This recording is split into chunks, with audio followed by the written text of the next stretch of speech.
Okay. Do you realize that among you, sometimes you have one friend that you refer to. For example, kan kalau nak beli barang, dia akan dia akan give opinion.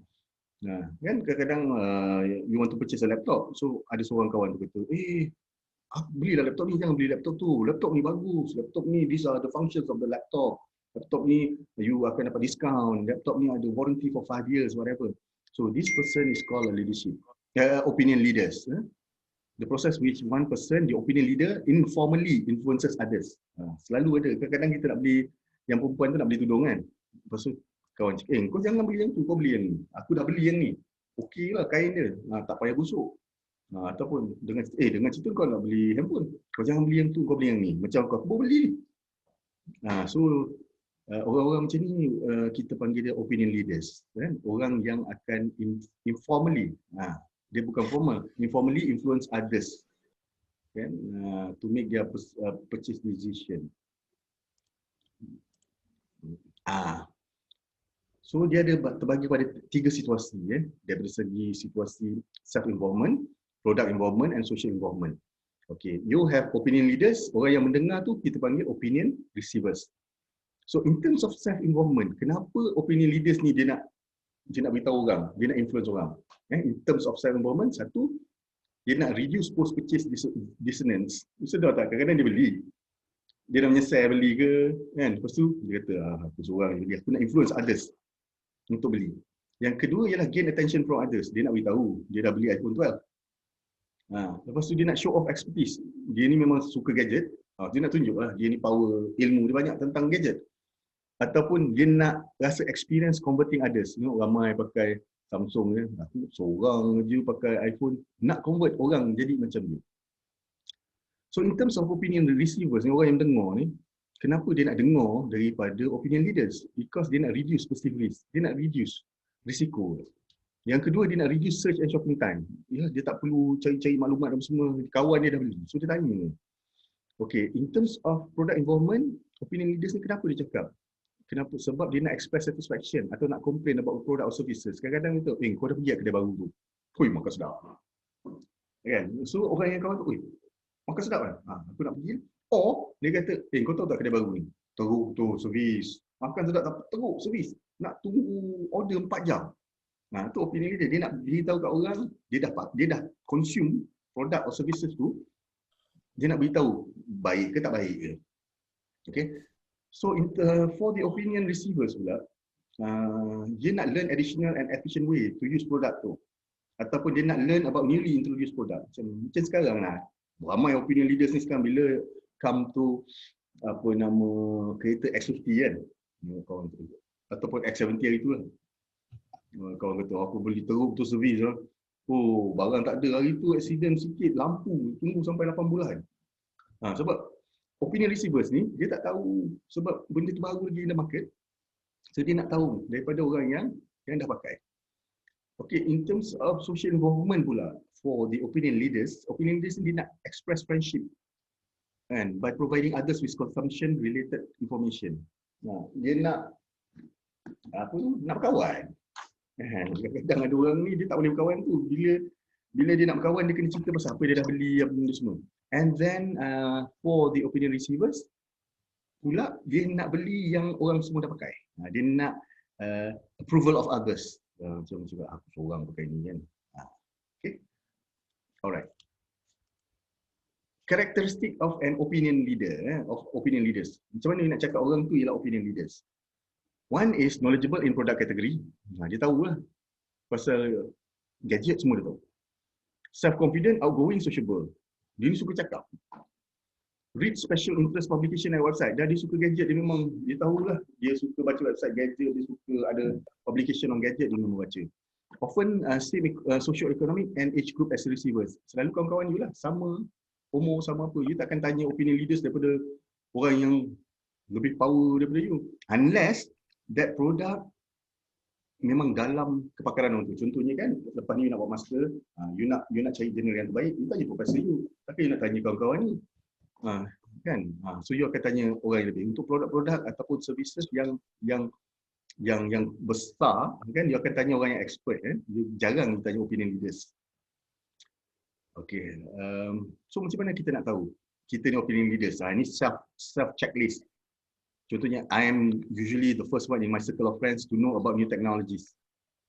Kalau you rasa all the characteristic ni ada pada you, you lah one of the opinion leaders. Kan? I know more about technologies than other people. My opinion about technologies count with other people. Okay, for example, Salsabila. Ada Salsabila? Ada, sir. Salsabila, kawan-kawan you kalau nak beli apa benda yang dia akan tanya you?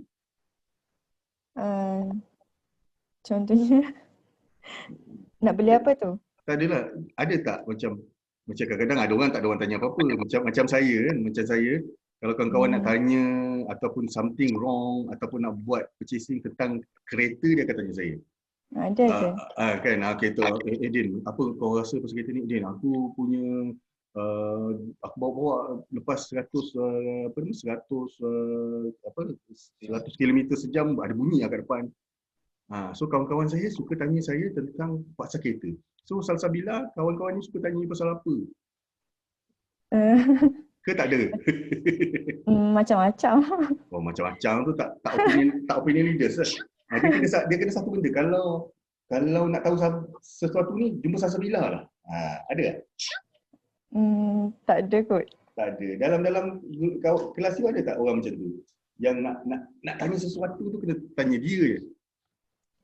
Ada? Buat makanan ada kot. Oh, buat makanan kan? Tanya kedai mana sedap? Kan? Ataupun ada orang pakar memasak. Nak tanya, macam ada orang tanya, daun aku tanam kangkung aku ada macam ada kudat kat bawah lah. Macam mana nak ni? So dia akan tanya orang yang dia tahu suka berkebun. Itulah opinion leaders. Okay. Alright. My opinion about something counts with other people. When considering buying something new, people will turn to me for advice. I often influence other people about something. People know that I use the same product that I recommended. Dia jangan jenis, aku recommend kau lah pakai benda ni, tapi dia sendiri tak pakai. Itu bukan opinion leaders. And I often influence people to buy the same products that I like. Okay, ni how to measure opinion leadership. Macam mana social interaction dia dengan orang lain, macam mana kita boleh identify siapa yang expert, ataupun opinion leadership kita boleh jumpa juga orang yang opinion leadership dalam online. Dia tak formal, dia informal, kena ingat. Okay, ini informal, word of mouth. Ini satu selalu masalah. Student Muslim. Siapa saya nak tanya ni? Nurul Hayati. Yes, sir. Dalam bahasa Melayu, teknik word of mouth ni apa benda teknik word of mouth? Kalau you nak translate in Malay. Word of mouth. Okay, word of mouth ni ialah macam ni lah. Macam orang kata, benda ni bagus. Lepas tu orang ni sampaikan ni, benda ni, kedai tu bagus. Kedai tu bagus. So dalam bahasa Melayu, word of mouth ni apa?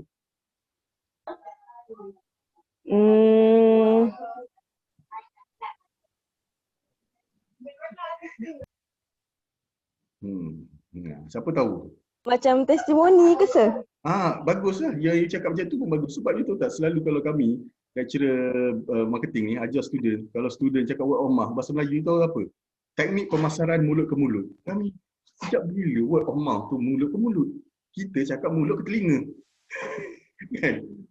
Sebab tu saya selalu student tulis teknik menggunakan teknik pemasaran mulut ke mulut. Apa? Word of mouth ni macam membawang. Kan? Kita bawa, kita cerita, benda ni bagus ya, benda ni bagus. Atau kita cakap, benda ni tak bagus ya. Teruk betul lah kedai ni semua. Orang ni sampaikan. That is word of mouth. Sebab tu kita kata, mulut orang kita tak boleh tutup. Sebab tu kita kena jaga our service quality. Kan? Kalau orang kata tak elok lah. Padahal orang tu yang tak elok. Orang bukan percaya kedai kita, orang percaya orang. That is word of mouth. Macam tadi testimoni. Kan? Testimoni can be good or bad. Kan? Teruk, lambat, sedap, kan? Contohnya paling tak best ni kan? Kedai dia, restoran dia makanan sedap betul, tapi servis teruk. Ataupun restoran dia makan sedap, servis laju, tandas kotor. Kan? Sebab ada orang makan Dia mementingkan kebersihan. Bukan ada orang, saya mementingkan kebersihan. Okay, social network ni a virtual community. Orang share information about themselves or others.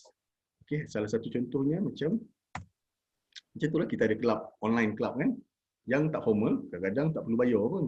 Club macam last week kan, I did mention to you, club Proton, club apa kan, virtual community. Club memancing, bukan apa nama, gang memancing, ada website. Ada website. Contohnya apa? Masak apa hari ini. That is a social network punya ni . Okay. Engagement in word of mouth. Word of mouth ni macam mana? Satu, kalau you punya strength, ikatan you dengan orang tu tak kuat, you tak dengar pun apa dia punya word of mouth. Dia bawang macam mana pun, jalan tak dengar. Kan? Lepas tu dia kata, kalau you dengan orang yang membawang tu sama, so you akan terima apa dia cakap, tu similarity. Kemudian yang ketiga ialah source credibility. Kalau you tak boleh percaya orang tu, you kata, macam mana you nak percaya apa yang dia katakan, word of mouth tu. So you tak akan sampaikan kepada orang lain. Brand community ni macam tadi lah. Online. Brand community apa nama, online, tapi dia brand based. Macam itulah apa nama, geng basikal mountain bike, tak, itu bukan brand. Geng Proton, geng Nike, kan, geng apa. So dia brand based apa nama, community.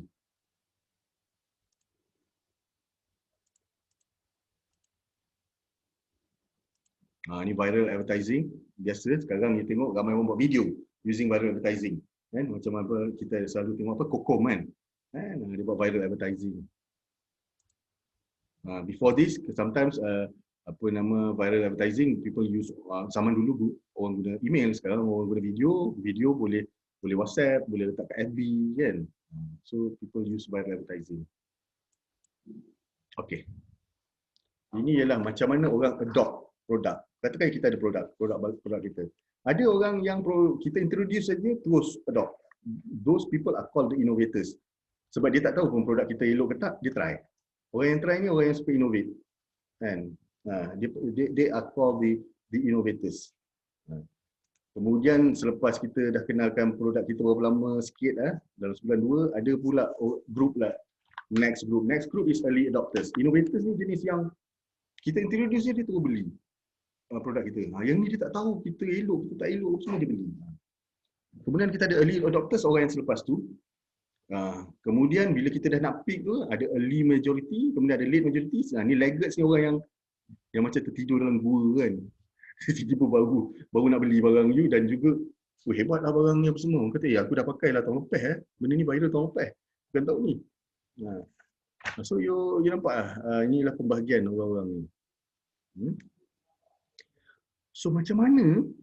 Kadang-kadang ada orang kata, kita ni nak target innovators, early adopters, early majority dengan late majority. Laggards ni lantak 50% .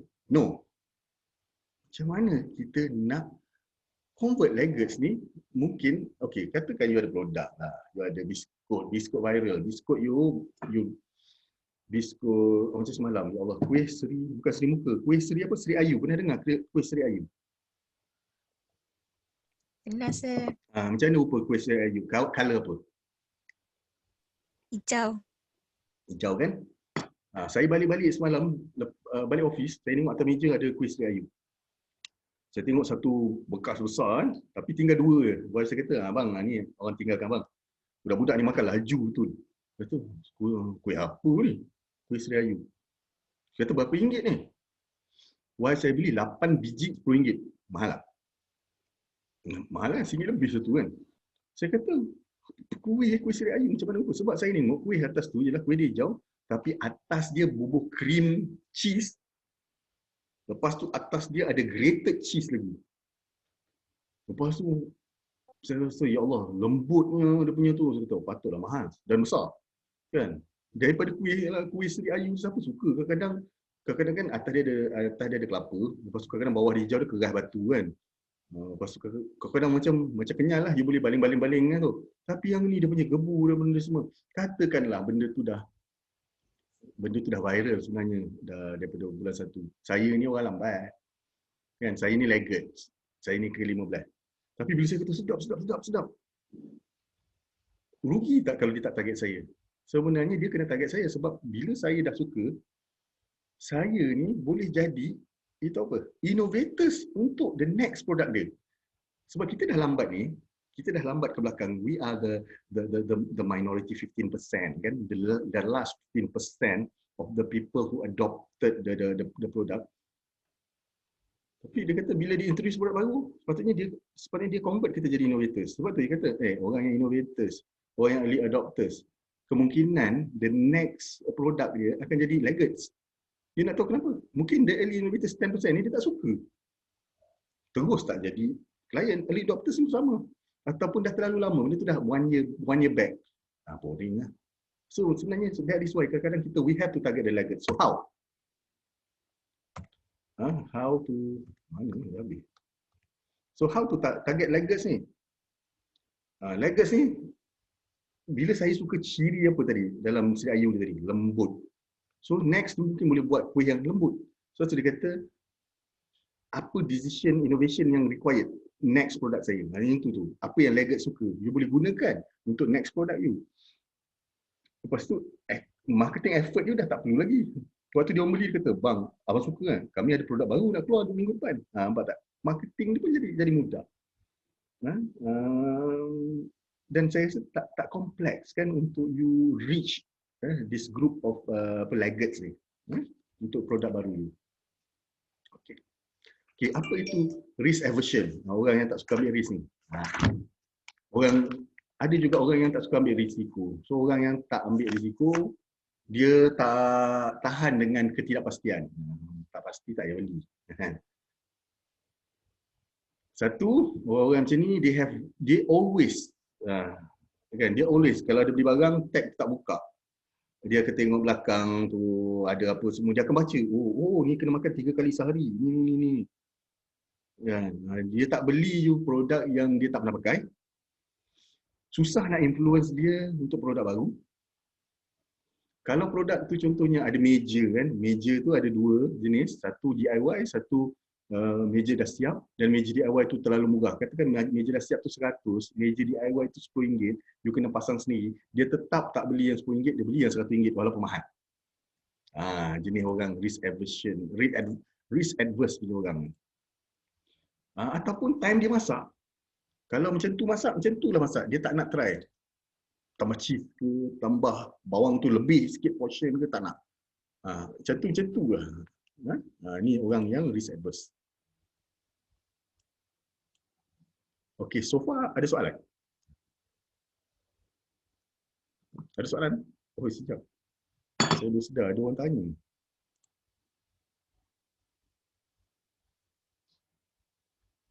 Ni apa ni? Nur Aisyah. Apa sah? Nur Aisyah. Ni tanya soalan ke apa ni? Dekat chat dia. Yang tanya opinion leader tu, kalau kita tengok review dekat macam contoh before dekat Shopee, kita tengok review orang-orang dekat produk tu, orang yang review tu dia jadi kita punya opinion leader tak? Oh tidak. Tidak. Opinion leader ni sebab dia kena sentiasa you refer kat dia kalau nak beli benda tu. Contohnya kat kawan-kawan kita, dalam tutorial ni KQP2, ada tak seorang yang hantu gadget? Ada kan? Kan? Mesti ada hantu gadget. So kalau you rasa you nak beli benda tu baru, you tak tahu apa benda, you mesti tanya dia kan? Kadang-kadang ni sudah tak, kita mesti ada kawan yang dia tak pakar pun dalam bidang tu, tapi kita nak refer kat dia. Kita nak refer kat dia, nak beli barang refer kat dia, nak tanya jalan pun refer kat dia, nak beli rumah refer kat dia. Kadang-kadang kita ada, itu opinion leader. Tapi dalam segi pembelian, kan, opinion leader ni dia kena at least tahu satu benda. So macam, contohnya you tahu seorang ni memang hantu jam. Classmate dia hantu jam. Dia ada macam-macam G-Shock, apa kan. Dia ada semua benda. Lepas tu kata, aku nak beli hadiah lah untuk adik aku. Jam. Apa nama Aisyah ni tahu. Macam tu tanya, Aisyah, adik aku ni baru lepas PT3. Dia perempuan. Tapi dia suka kala-kala macam pink, kau rasa, lepas tu dia ni dia suka jam digital, dia tak suka analog. Kau rasa, dan bajet aku dalam 100.5 ni. Kau rasa aku perlu beli brand apa? So you jumpa Aisyah ni, sebab you tahu Aisyah ni memang suka, memang tahu, memang hantu jam. Macam saya memang hantu kereta. Kan? So kawan-kawan saya kalau tanya pasal kereta kat saya. Lepas tu ada orang pula yang hantu bercucuk tanam. So macam kita ada apa-apa masalah, sebab tu saya kata ingat dia ni ialah informal. Dia bukan pakar. Dia informal. Maybe because of dia punya minat. Kan? Sebab tu saya kata saya pernah jumpa seorang profesor electrical engineer. Saya tentu jadi panel untuk grant kan. Dia bid untuk grant nak buat chili pentegasi. Sebab tu saya kata, saya nak bagi dia 50,000. Tapi bila saya tengok dia punya resume semua electrical engineering. So, saya tanya, Prof electrical engineering, kenapa Prof minta grant untuk chili pentegasi? Prof ni kata, saya minat bercucuk tanam. Saya ada ladang cili pentegasi. Banyak. So dia kata selain daripada saya mahir dalam bidang electrical engineer, tapi saya juga mahir on my free time kan bercucuk tanam buat fertigation. Okey, kalau syarikat-syarikat besar still kena buat testimoni ke? Contoh macam Adidas. Ingat tak, sebab brand image dia dah kuat, dia dah tak perlu lagi. Kecuali dia nak buat produk baru. Produk yang ada self-claim yang kata produk ini, kasut ni boleh buat you laju 1 saat daripada normal. Yang itu you kena buat testimoni. Kalau Adidas selalu dia akan buat cantik kan. So orang beli je. Tapi kalau syarikat besar kan. Atau contoh syarikat besar, selalu syarikat-syarikat yang besar dan bermasalah selalu kena buat testimoni. Sebagai contoh, macam kereta, macam ada satu syarikat kereta katakan sebelum ni ada recall kan, dia punya enjin selalu terbakar. So dia kena buat testimoni di kalangan, ingat tak hari tu saya ajak early adopters. Tadi ya, orang yang apa nama, first kali geng-geng menggunakan produk ni. Sebab selalu ada masalah. Macam dulu, macam tiba Cadbury kata ada DNA ni kan. So dia kena buat testimoni bahawa sekarang tak ada kan.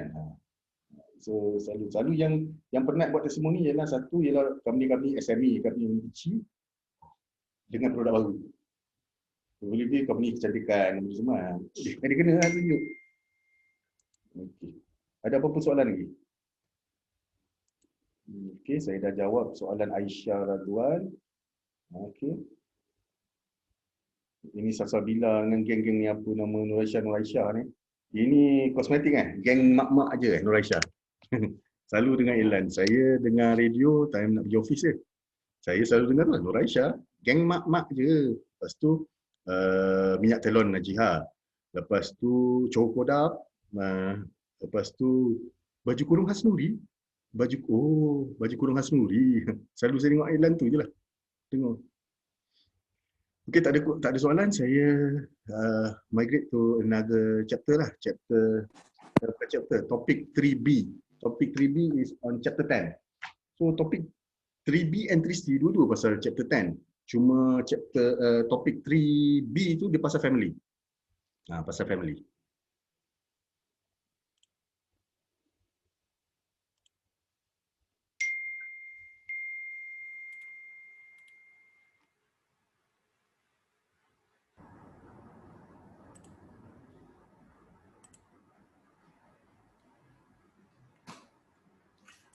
Okay. So topic 3 on chapter 10, what are we going to cover? One is consumer socialization. Lepas tu kita nak understand the family purchasing decision. Macam mana family buat keputusan untuk membeli. Lepas tu we are going to understand family life cycle. Why should we understand family life cycle? Sebab setiap stage at the family life cycle pembelian dia akan berbeza. Contoh time you bujang. Beza tak time you beli shampoo bila you dah ada anak 8? Beza kan? Mungkin you akan beli botol besar, kan? Boleh share dengan mamai, kan? Sebab tu family life cycle is very important kepada peniaga. Sebab peniaga nak tahu. At different stage in family life cycle, people will make different choice even for the same product. Dulu makan roti ni, mungkin anak dah ramai 20 kena makan roti macam ni. Kan? And then we are also going to understand consumer behavior of non-traditional families and household. Oh, family pun ada traditional and non-traditional. Nanti saya akan terangkan you. The definition of family, macam zaman dulu kita ingat family ni lah. Mak, bapak, anak, semua. Okay, we have extended family, we have ni, and then non-traditional families, pelik-pelik je. Nanti saya akan terangkan dalam chapter ni. And then, we are also going to understand the impact of social class on consumer behavior. Ya, kita juga akan learn on demographic. Saya rasa demographic is next week on topik 3C.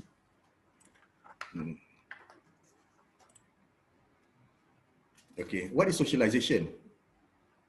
Socialization process in which people learn how to behave in a way that acceptable to the society. Macam kita lah. Kita proses, kita adapt, kita try error, macam mana perbuatan kita diterima oleh masyarakat. That is socialization. Kan, what have you learned from your father, mother, kan? Okay. Consumer socialization, kita start with, kita ada banyak stage kan. Tapi kita start pada kecil lagi. Kan? During pre-adolescent dengan teenagers. In which waktu kecil kita acquire skill, knowledge, attitudes, experience to function as consumer. Kita dulu waktu kita kecil, baby kan, kita observe. Ya, sebab time tu kita tak boleh cakap. Kita tak boleh jalan lagi. Kita observe. Observe parents kita observe abang kita, observe kakak kita. And during that pre-adolescent stage, family is more reliable than advertising. Apa mak cakap bantal ni bagus, Das Abdul bagus. Nah, maknanya itulah yang betul. Walaupun iklan tu tulis bantal Lena ke bantal cak apa kan, mak kata tu, itulah kita pakai. Tapi during teenagers, dia dah terbalik. Peers are more influential compared to the families. Compared to families. Kan? Dan teenagers ni lagi suka, mak tak bagi lagi suka. Parents tak bagi kan, like products when parents disapprove. Lagi dia tak bagi, lagi dia suka. Kan? During teenage years. Okay, it is a two-way process. Okay. Okay, for example, as a young person, you are going to be, macam tadi lah, teenager, you are going to be influenced by friends. Kalau waktu kecil sikit, by family members. Tapi, what types of influences kan yang mereka bagi kepada you? Okay, for example, in terms of family members, religion. Kan, religion. Dia akan influence you more on religion, on interpersonal skill, macam mana cakap, macam mana apa benda tu, how you groom, how you dress, manners and speech, macam mana bercakap, adab, educational motivation. Tengok, oi kakak ada master, abang ada ni, takkan aku nak habis kat sini, aku nak jugalah buat master. Nampak, educational motivation. Mak bercakap, jadilah orang yang guna, nanti mak dah tua nanti, kau belajar tinggi-tinggi, dapat mak rasa kereta 8 tingkat kau nanti. Kan? So your occupational motivation. Nampak bapak kerja cikgu, mak kerja cikgu, pakcik kerja cikgu semua, aku nak kerja cikgu. So you punya occupational, at least you have some motivation. And then also consumer behavior norms. And I need the influence being made by your family. And then friends ni, friends akan influence you in terms of style, in terms of fashion, fads ni macam trend, atau what is in now, what is out now, kan? What is acceptable. Itu nampak tak, types of influences by these two, apa nama ni, one is friend, one is family members. Socialization agent kan, ini bagi kawan-kawan, yang ini ialah mothers. Okay, kita cerita. Mothers stronger socialization agents than fathers. Selalu budak-budak memang ikut mak lah kan. Kemudian apa nama, okay, mak. Ni saya suka cerita. Semalam pun saya cerita pasal benda ni. Ada dua jenis mak dalam in terms of apa nama, consumer socialization ni kan. ada dua jenis mak. Satu mak yang reseptif kepada iklan. Lepas tu ada mak yang resistant terhadap iklan. Tapi bila kita kata tu mak yang boleh menerima perubahan ini, dia mesti mak yang jenis bekerja apa semua. Mak yang tak terima apa benda ni semua, mak yang tak bekerja apa benda semua, duit tak banyak, tak. Kalau nanti saya terangkan baru betul. Betul juga. Okay, satu contoh. Mak yang marketing reseptif, maknanya dia menerima periklanan, apa benda, dia menerima apa cara-cara pemasaran, ada terbagi pada 3. One is balancer, second is nurturer, the third one is diva. Okay, the balancer ni dia dah tahu perkataan balance. Dia akan balance, dia kerja dan dia juga jadi suri rumah. Dia kerja, balik kerja, masak apa semua. So she is a career woman. Dia multitask. Masak, dia ajar anak, malam tengok kerja rumah anak, cukup tak besok kemas beg. Balancer. One is natural, memang duduk rumah je. Duduk rumah je dia ada keluar sekali-sekala. Dia fokus on family, sacrifice her own desire, walaupun dia ada master ke, dia ada PhD, tak nak kerja sebab nak jaga anak lagi bagus. Kan? This type of mother, dia trust well-known companies and brand. Dia percaya pada brand-brand yang besar. Mak yang ketiga ni jenis diva. Diva ni jenis self-focus and seeks acceptance from others. She is a conspicuous consumer. Dia beli barang supaya orang tengok. Orang tengok, oh dia hebat, dia apa semua. Dan anak dia ni, dia pandang anak dia sebagai an extension of her image. Sebab tu dia kata kalau dia ni diva, dia tak nak anak dia keluar, kau ni jangan nak keluar dengan mak, jangan pakai baju macam ni. Kan? Kau dah pakai baju macam, mak nak barulah ada kelas sikit, malu nanti. This is what we call the diva mother. These mothers, the balancer, nurturer and the diva, they are marketing receptive, dia menerima. So orang ibu-ibu apa pula yang jenis marketing resistant? Dia tengok percaya tak percaya. The first one is the protector. Orang yang tak menerima iklan, kenapa pula dia highest income and education, rationale and teaches her children to shop and spend responsibly, resent the influence of media on her children. You nampak tak ada mak yang kaya, belajar tinggi, jadi CEO, dia jaga betul-betul anak dia. Jangan apa beli bazir.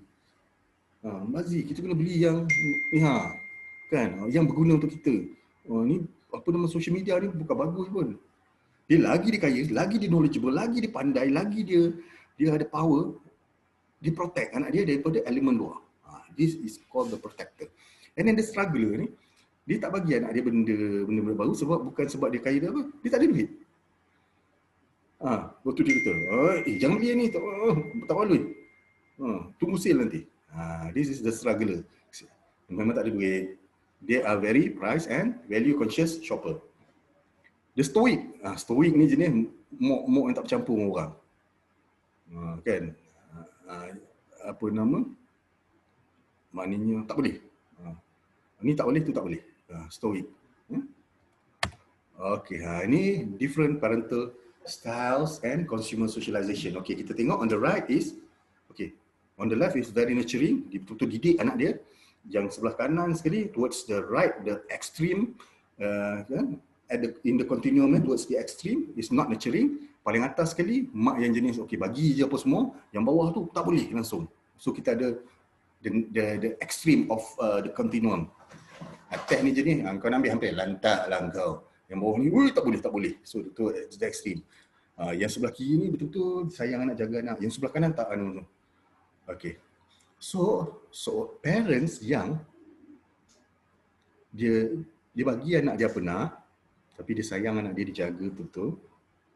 They are called the indulgent punya parenting style.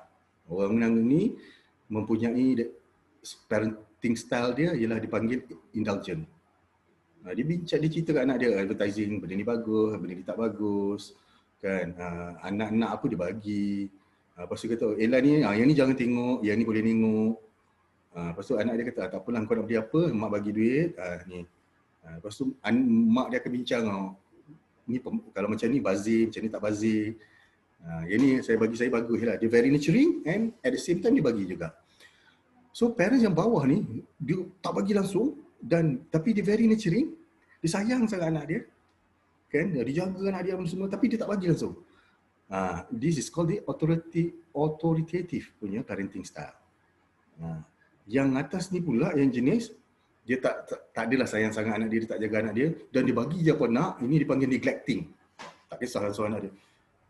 Mak nak keluar, nak beli ni, keluarlah kau, nak balik tak nak dah. Mak nak 1,000, ambil 1,000. Kan. Mak ni lepas tu beli iPad balik rumah pijak. Tak apa, besok beli lagi. Ni dipanggil kan neglecting. Yang bawah tu dah lah tak bagi. Lepas tu tak jaga anak. Ini dipanggil authoritarian. Anak kena ikut semua cakap dia. Restrict environmental influence. Tak boleh tengok TV. Highly negative towards advertising. Semua iklan ni tak bagus. Kan? Lepas tu anak minta apa semua tak bagi. Susah nak bagilah, susah. Okay. Socialization and learning, nampak ya. We have five stages. 5 stages. One, waktu kecil-kecil. Dalam setahun setengah. Shopping with parents and observing. Dah nama setahun, memang tak boleh cakap. Kan? Kadang jalan tak boleh.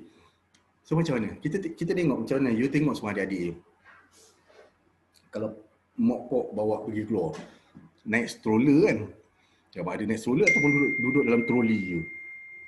So budak-budak ni akan nampak produk yang fun to eat and play. Dia nampak macam, colour cantik dia ambil kan.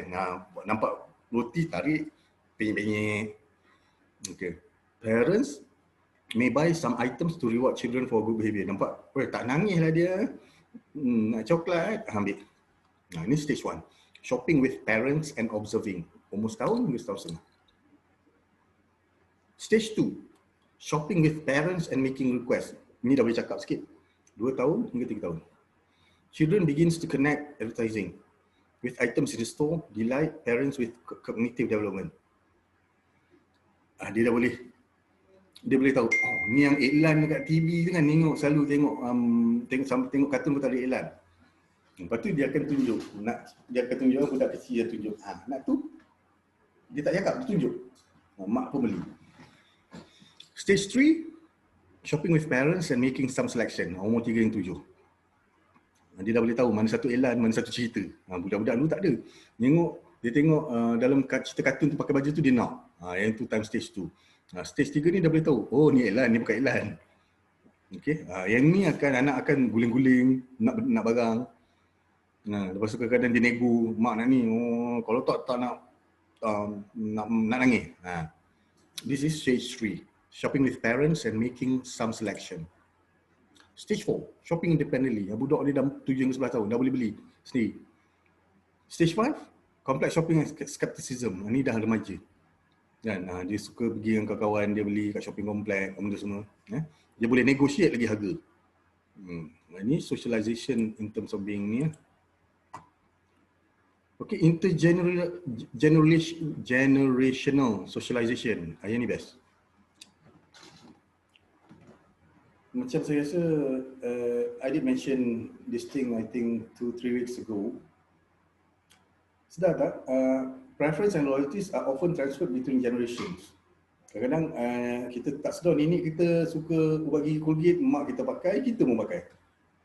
Kita punya loyalties towards the brand are transferred between generation. Daripada orang tua, nenek, atuk kita semua pakai benda yang sama. So this is what we call as intergenerational socialization. Okay, what is the role of family in terms of supporting you as a buyer, as consumers? Satu, economic well-being. Dia bagi duit. Kan, dia jadi budak remaja ke apa semua. Macam ni sekarang pun kan, nak masuk college. Ni lah, bulan ni mak bagi 400. So they support economic well-being. Dan dia orang support juga emotional support. Media teknologi pun dia support. Nak gadget, nak apa benda kan, dia akan support. Okay, so now we like to understand how families make purchase decision. Ni best. Ada 4. Husband dominated decision. kebanyakan bukan semua. Kebanyakan keputusan pembelian dalam keluarga itu husband yang buat. Yang kedua, one dominated decision, kebanyakan keputusan pembelian dalam keluarga tersebut is being made by the wife. The third one is joint decision. Husband and wife bincang-bincang beli. The last one is autonomic decision. Apa pun jadi, husband dia je beli. Husband dia je yang buat dulu. Walaupun wife kata, bang, kita ni nak masak lemak, nak beli kelapa. Kan? Beli je lah santan jenis apa-apa. Tak boleh, kena santan ayam brand saja. Rendah lemak warna hijau. Husband dia boleh, padahal yang masak dia wife. Ataupun wife dia nak beli pinggan mangkuk. Husband, no. Kita kena pakai brand apa nama ni je, tak boleh pakai yang lain. So that is autonomic decisions. Ni best. Yang ni best.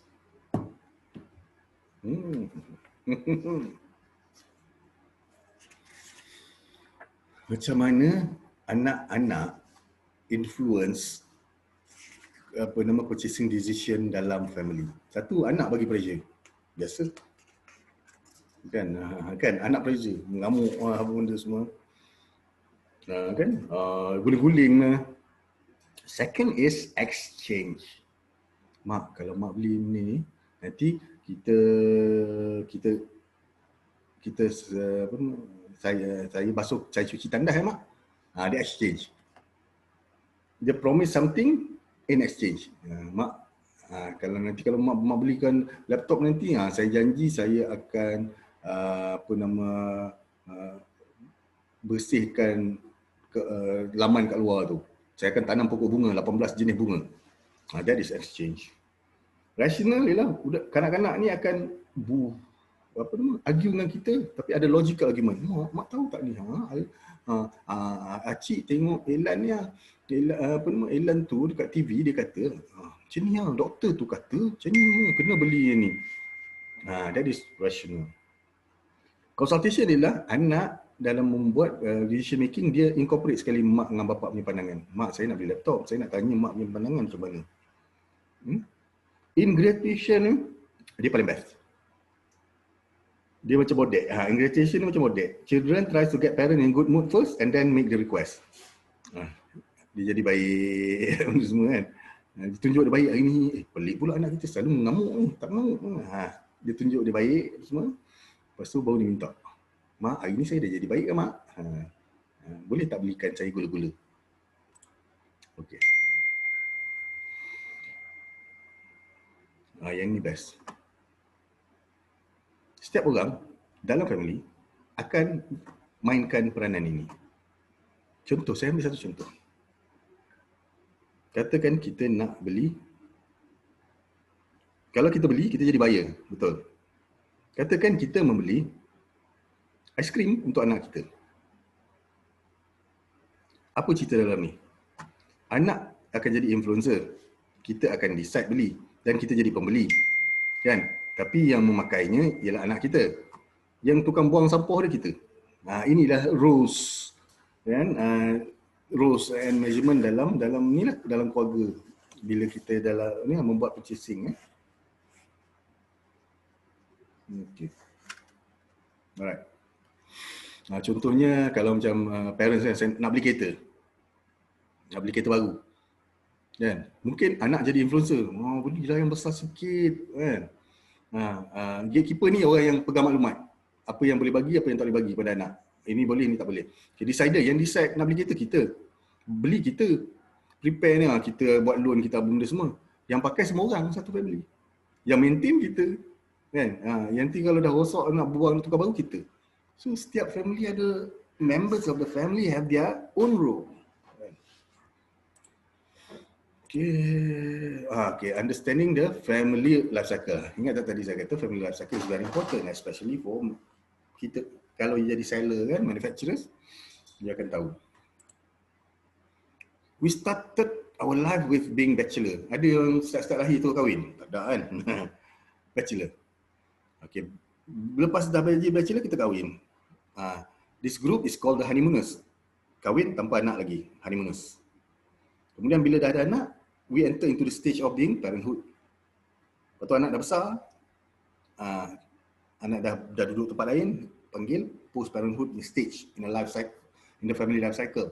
And the last one is dissolution. Yalah, sama dia dah tua, ada seorang pasangan meninggal ke apa semua. Ini ialah standard family life cycle. Tapi zaman sekarang ada orang bachelor sampai bila? Sampai meninggal. Ada orang honeymooners, kahwin tak pernah dapat anak.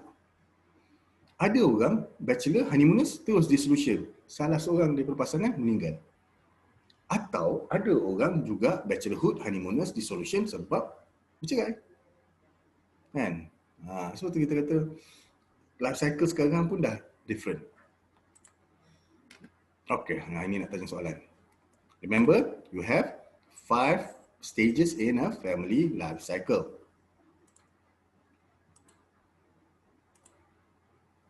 Nurul Hayati. Ya, Nurul Hayati. Terkejut. Yes, sir. Which life cycle stage is targeted? Ni Ella ni dia target family life cycle stage yang mana? Parenthood. Okey, bagus. Terima kasih. Sama-sama. Alright. Tu sekarang kita nak understand the consumer behavior of non-traditional families and household. Kita panggil ada non-traditional families. We also have non-traditional household.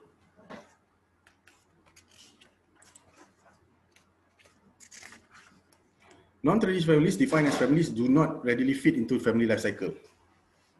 Kan? Non-family household pula defined as a living situation that are not legally defined as family. Ini berlaku kat luar negeri lah, duduk sama-sama tak kahwin. Benda tak elok lah. Tapi ada juga yang jenis non-family household ialah macam kawan. Kata ada seorang Ramlan kata sampai tu Malan nak kahwin lah, aku nak career aku. Ramlan pun CEO. Lepas tu ada seorang lagi Bidin pun CEO. Betul lah, aku pun Malan nak kahwin. Jom lah kita beli rumah kita sama-sama. So kita duduk dua orang sampai tua lah. Tak kahwin tak apa. Kalau kau decide nak kahwin, kita keluar, kita jual rumah ni ke apa semua. Itu pun non-family household. Ataupun kita zaman sekarang banyak orang kata artis apa tak kahwin, ambil anak angkat. That is called non-family household. Dia household, tapi dia bukan family, tak ada blood relation, tak ada. Tengok zaman sekarang macam-macam dia. Okey, ada 16 segmentation untuk family. Satu, family. Family kita define as mak, pak atau 2-3 anak, kan. Delayed marriage. Apa nama, bujang telajak ke, anak dara tua ke, kahwin lepas umur 30-40 kan. Single parents. Kelakar kan, single parents dalam cerita kita selalu orang ingat bercerai atau mati. Tapi dalam ni, single parent macam tu lah. Dia tak kahwin tapi ambil anak angkat. That is called single parent juga. Lepas tu ada families with 1 children. Anak tunggal je seorang. Kan? Then you have large families. Kan? Family ada 18 anak. Lepas tu ada extended families. Ada orang duduk dalam satu rumah. Siap ada atuk dia, pakcik dia, semua sekali duduk dalam satu rumah. Lepas tu kita ada blended families and joint families. Ni macam contoh, duda kahwin dengan janda, dua-dua ada anak daripada perkahwinan sebelumnya. So it is called the blended families. And then the grandparents families. Atuk dia ambil cucu, atuk dia jaga cucu dia. So atuk nenek, cucu seorang. That is called the grandparent family. Boomerang family ni ialah, okay, you ada anak, katakan seorang. Lepas tu dah besar, anak tu dia kata okay, dia keluar, dia kerja semua, dia kahwin. Lepas tu tiba anak tu bercerai, anak perempuan kata kan, bercerai, dah bercerai, balik-balik duduk dengan you. So that is called a boomerang. Sebab kita baling, lepas tu datang balik. That is boomerang families. Then childless family, kahwin tak ada anak. And then ada adopt children caring for their elderly parents. Ni orang tua duduk dengan anak. Then you have multicultural families of mixed race couple with children. Kan? Apa ni, macam kat Malaysia kita ada apa, Chindian kan, Cina kahwin dengan India, benda tu jadi Chindian family. Then we have ni tak senonoh ni, same gender family. And then kita ada adoptive family, parents yang dengan adopted children, kahwin tak ada anak, dia macam tadi apa kata, childless families, tapi tiba-tiba dia nak ambil anak angkat. So jadilah adoptive families.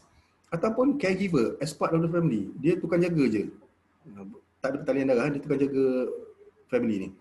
Ataupun kita ada lagi satu polygamous and polyandrous family. Macam dalam Islam apa nama, kita boleh poligami untuk lelaki. Tapi dalam ada peradaban masyarakat di lain, ada yang satu isteri banyak suami pun ada. Nah, inilah ialah taxonomy for segmentation untuk family. Ada 16.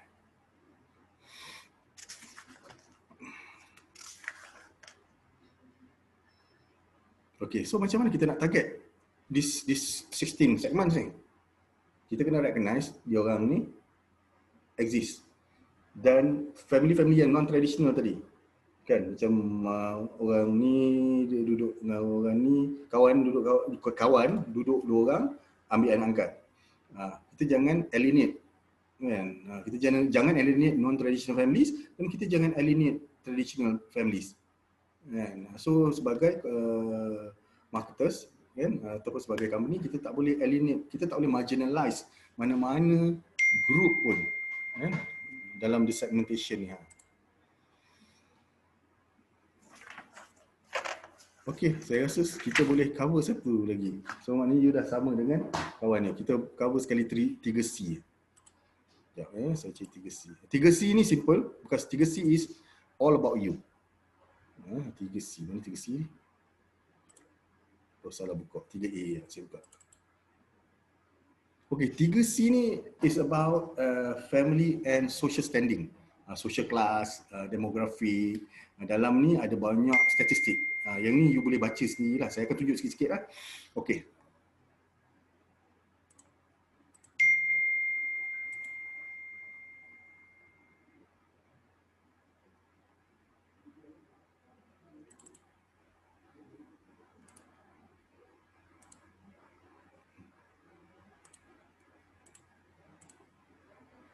Tadi kita dah cover sampai non-traditional families and household. Sekarang kita nak cover impact of social class on consumer behavior, and also we are going to understand demographics, life cycles, consumption patterns in social classes. Okay, what is social class? Dalam society ni kita bagi ada hierarki. Sebagai contoh, Kesultanan Melayu Melaka, kita ada sultan, kita ada pembesar, kita ada rakyat biasa, kita ada hamba. Dan dalam masyarakat India, di India kita ada sistem kasta, di mana atas sekali priest, Brahmin, lepas tu kita ada Satria, warriors, we have Vaishyas, merchant, peniaga, golongan peniaga ni. Lepas tu kita ada Sudras, Sudras ni orang biasa. Lepas tu ada yang untouchable bawah ni dia luar daripada kasta, dia tak ada kasta. Kan? Okey, status ni melambangkan kekayaan, melambangkan kuasa, melambangkan diri, esteem. Kita punya feel good about ourselves. Kita rasa sedap. Kita rasa capai sesuatu. Okay, in Malaysia, kita ada T20, M40, B40. Kan? Characteristics of each category are different. And how, as marketers, we are going to target this different segmentation, the T20, M40 and B40 pun different. Kan? Contoh ini contoh statistik Malaysia. Macam mana mean household income untuk T20 RM16,000, M40 RM6,000, B40 RM2,800. Ini taburan pendapatan isi rumah kasar bulanan menengah dan purata bagi kumpulan isi rumah. Nampak? This is B40. B40 paling ramai sekali di Kelantan. Bukan paling ramai. Pendapatan B40 yang terendah di Malaysia ini mengikut statistik tahun berapa ya? Saya rasa 2019. Kan? Ialah di Kelantan pada min dia purata sebanyak RM1,800 pendapatan. Untuk inilah T20 paling tinggi di Malaysia pendapatan T20 ialah di 26 Putrajaya, followed by KL, then followed by Selangor. Paling rendah T20 ialah di negeri Kelantan sebanyak average dia, min dia RM9,761 dia purata gaji kasar bulanan. Ni B40 household are heterogeneous, maknanya dia share the same characteristic. Kan? Jadi tengok. Ini ya. B40. Lower education qualification, employed in lower skills job. Dia bergantung kepada, pendapatan dia bergantung pada seorang dalam keluarga tu, kebanyakan pendapatan dia. Kan? Banyak, B40, kata, orang susah patutnya banyak kat kampung. Tak, sebenarnya nampak. Dia prevail di tempat urban areas and urbanization process continues. As urbanization process continues. Banyak di bandar. Tu orang kata banyak miskin bandar. Ni kita tengok ikut state, ikut apa semua. Okey. Diskusi tak ada benda. Demographic. Okay, demographic ni apa? Demographic describe a population in terms of size, distribution and structure. Macam tadi saya kata tadi, ingat soalan tadi? Tu lah demographic. Jantina, lelaki perempuan demografik. Besar mana demografik? Pekerjaan demografik. Pendidikan demografik. Kita pecahkan populasi tu ikut yang tiada pendidikan, sekolah rendah sampai SPM, sampai master, PhD, sijil lanjutan, TVET. Kan? Lepas tu kita boleh pecah juga the population tu through income.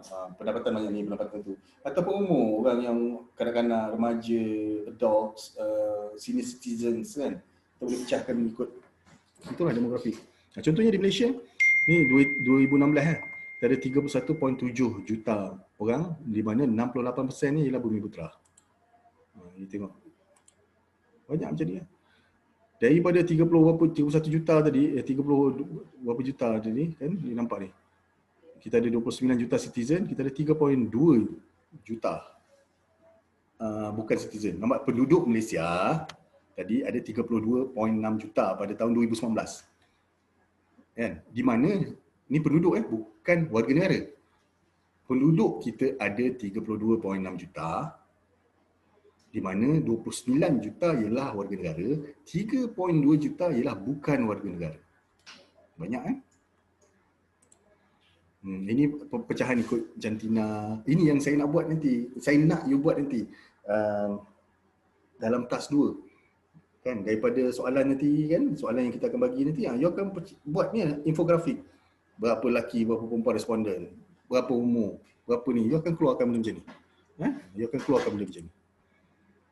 Okey, online shopping behavior ni kan. Saya lihat some of you hari tu yang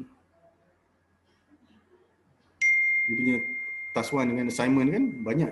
Ada juga yang cerita pasal shopping online. Saya menarik jugalah. And some of you ada yang buat shopping online during COVID punya pun ada, bagus. Saya tengok the data tu bagus. Ini shopping online shopper behavior in Malaysia. 59% shop online at least once a month. Sekurang-kurangnya 59% daripada rakyat Malaysia shop online at least once a month. 80% daripada orang yang shop online ni menggunakan handphone. Itu statistik kan. Ni top 3 purchase in 2016. Pakaian, elektronik and sports hobbies. Ini semua fun facts. Ya, saya rasa benda ni saya tak perlu cerita sebab you boleh baca dalam you punya slides ni. Ya. Okay, banyak. Ni experience. Okay, ni best. Saya nak kena tanya seorang. This is based on tahun berapa? 2016 ke 2019 punya data. Satisfaction level of Malaysian online shoppers. Paling tinggi sekali ialah price. Diorang, masyarakat Malaysia berpuas hati tentang harga, masa pengantaran, review tadi, testimoni tadi, review, user friendly website dengan after sales service. Nampak tak? These 5 factors kan, di mana masyarakat Malaysia berpuas hati dalam pembelian atas talian. Ini 2016. Nampaklah data-data ni semua. Perempuan lebih banyak membeli daripada lelaki. Ini umur orang yang membeli atas talian. Ini berapa dia spend setiap bulan. Ni ya, macam ni kan, bulan Mei, Jun ni, time ni nak raya. So ramai lebih orang spend online. Ya, sama juga. Ni by day of the week. Perempuan, tak, ni orang yang membeli menggunakan komputer, orang membeli menggunakan handphone. Nampak tak komputer, kenapa komputer banyak pada hari Isnin? Sebab hari Isnin baru naik kerja, dia orang pakai komputer office. Tapi kalau menggunakan handphone, lebih kurang sama setiap hari. Isnin, Selasa, Rabu, Khamis, Jumaat, Sabtu, Ahad. Sama. Ini masa pula. Pukul berapa paling tinggi, iaitu pukul 12 pukul 10 pagi paling ramai sekali orang beli online. Menggunakan handphone. Kalau gunakan komputer, paling tinggi gunakan komputer pukul 8 malam, 9 malam. Kalau handphone paling tinggi ni. Okay, most popular items bought online ni 2019 punya data. Ni Food Panda lah, GrabFood. Ni travel, ni 2019. Sekarang travel tak ada. Ni clothing, cosmetic, perfumes and sports. Nanti boleh bacalah segmen. Beli barang baby. Okey, ni marital status ya, single, married with kids, kan? Okey, yang ni saya suka. Ini data data yang kita kumpul . Bayangkanlah you ialah seorang bujang bekerja. Menggunakan, you tak pakai motor, you tak pakai kereta sendiri. You gunakan public transport saja. Sebulan you perlukan 1,870. Terkejut tak? You bayang lepas ni nak kerja, gaji tak, saya rasa dalam keadaan sekarang tak banyak bagi gaji 1,8. Saya silap 1,2 sebab gaji minimum kan. 1,5 dia dapat. Tak cukup pun nak cover you. Sedar tak? Sekarang ini ialah statistik yang membimbangkan. Betul tak? You tengok makan RM550 sebulan. Saya rasa tak cukup makan RM550 sebulan. Makan katakan RM20 sehari dah RM600. Ni sewa bilik RM300 ni. Ini healthcare mungkin demam RM30. Ini naik, you naik bas naik apa. So, ini you bayar api ke handphone apa semua. Kan? Ni personal care, beli sabun dan benda semua. Tak cukup. Ini kalau you ada anak, baru kahwin tak ada anak. Perlukan setiap bulan RM4,000 lebih. Kalau kahwin dengan satu anak, sebulan you kena RM5,730. Takut kan tengok data ni? Kalau kahwin dengan ada 2 anak, you perlukan RM6,620. Untuk orang tua, nak pencen, you perlukan RM3,100. Hui, you bayangkan . This is how much you need a month to survive in Malaysia. Orang tak kahwin dan menggunakan public transport, orang tak kahwin ada kereta, orang kahwin tak ada anak, orang kahwin 1 anak, orang kahwin 2 anak, orang pencen, retire. This is very alarming. Okay, ini ialah age. Ini yang dipanggilkan apa, Gen Z, apa nama, Gen Y, Gen X, baby boomers kan. Saya Gen X. Wife saya Gen Y. Saya Gen X, wife saya Gen Y. Dan itu kita pun bila you berbeza generasi kan, dia lain lah. Saya suka genre filem macam ni, wife saya suka lain. Saya dengar lagu macam ni, wife saya dengar yang lain. Tapi seronoklah hidup macam tu. Okey, ni adalah demographic online shoppers. Saya nak tunjuk you statistik yang ni mana tadi? Ni semua you boleh baca. This is amazing. When I read this statistic, I was shocked. I was shocked. Mana tadi semalam? Betul atau tidak? Ni student ni. Survey dia membuat by Muslim Volunteer Malaysia. 97% daripada pelajar universiti, ini ditanya dekat UiTM, UM, UIA, UKM, UMTHM memerlukan bantuan. 97%. 74% pelajar yang ditanya tu, 18,762 orang tak ada duit nak makan. Masya Allah. 41%, 10,000 orang makan Maggi. 96% rasa terbeban dengan keadaan ekonomi sekarang. Ini tahun lepas ni sebenarnya ni, bukan tahun ni . Covid ni saya tak tahu macam mana data dia. 44%. 11,000 orang ni daripada 25,000 orang yang dia tanya ni makan hanya telur, nasi dengan sup kosong. 57% hanya ada RM5 aja makan sehari. So saya nak tanya you, betul lah tak ni statistik ni? Asfar, So, betul ke? Siapa yang cakap tu betul? Sila perkenalkan diri. Siapa nama? Saya nak tanya betul tak? Azimi, Rauhaini, Anira, Azfar, Salsabila, betul ke ni? Betul ke? Oh, 74% daripada 25,000 graduan ni yang UiTM benda ni tidak ada duit nak beli makanan. Betul ke? Saya bila tengok statistik ni, ya Allah, sedih betul. Okay, so on that note, dengan saya tengok benda ni, siapa yang susah tu beritahulah kami. Beritahu saya. InsyaAllah kita boleh bantu sikit-sikit. Jangan segan. Tapi tak adalah boleh kita jumpa saya boleh tak minta tolong saya nak beli kereta, memang kena lah dengan saya kan. Tapi kalau tak ada makan, cakap terus terang dengan saya, beritahu, saya boleh bantu. Saya boleh mobilize kawan-kawan untuk bantu. Don't worry. Tak ada, kalau laptop rosak ke, bukan tu tak ada laptop langsung ke, apa nama, kurang data plan tak ada, beritahu. Saya rasa tak sedap bila saya nampak di statistik, dan lagi tak sedap kalau saya tahu one or some of my students tergolong daripada golongan yang dalam statistik ni. Memang saya rasa amat tidak sedap. So please, so those who have problems, jangan segan nak beritahu.